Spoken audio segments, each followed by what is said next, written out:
الحمد لله رب العالمين مدحوينها galmudug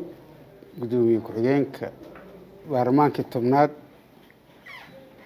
sanatarada iyo xildhibaanada dooran السلام عليكم ورحمة الله وبركاته مدن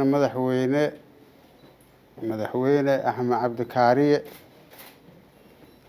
adiga iyo wafdigan culus oo mas'uuliyiinta ah oo maanta na soo gaaray soo dhawaada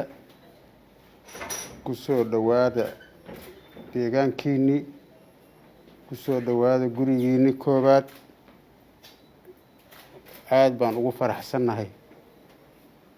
inaad noo timaadaan maanta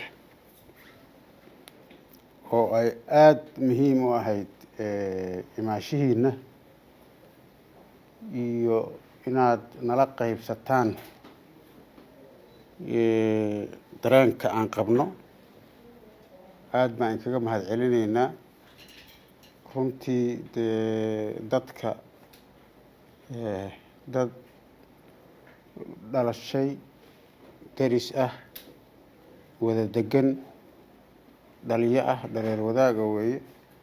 madaxweynaha galmudug iyo madaxweynaha koonfur galbeedna si gooni ah saaxiibo u ah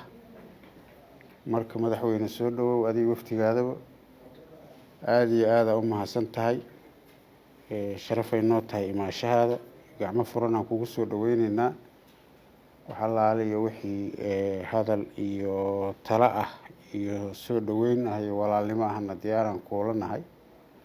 aad u mahadsantii